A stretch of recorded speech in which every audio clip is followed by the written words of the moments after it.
at Sakuma Berry Farms Farm Labor Camp number 2 that there was a big commotion going on. We're all gathered at the farm labor camp and they needed support. And the workers were very agitated over what they considered an unjust firing of one of the young men living at farm labor camp number 2. Meet the young man, and he was surrounded by a lot of other young men and families who were yelling and shouting that it was unfair and unjust, that they were blaming him only for a collective action that they had all taken.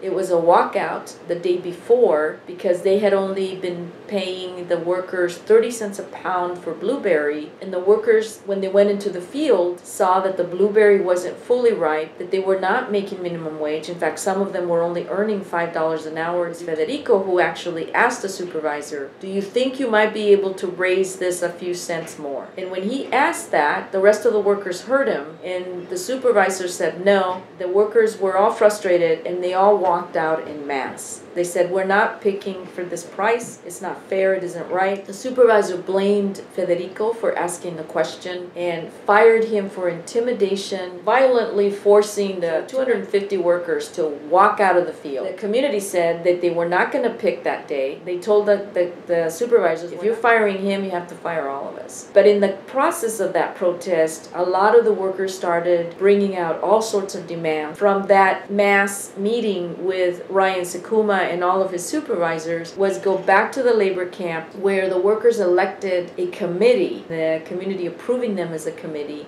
It was one of these, people's movement assembly around their own working conditions, their wages, and what they were going to do about it. And they drew up a list of demands. The original list of demands were 14, including the rehiring of Federico Lopez, the removal of an abusive supervisor from their crew, and the raising of wages per pound. So this list of grievances was written up, and then on that same day, July 11th, there has been a series of meetings and negotiations with the owners of the farm on these grievances and these demands that have deteriorated from the moment that the owners of Sakuma Berry Farms brought in consultants, union busters, and disorganizers of workplace movements of workers that tried to improve their wages and their working conditions.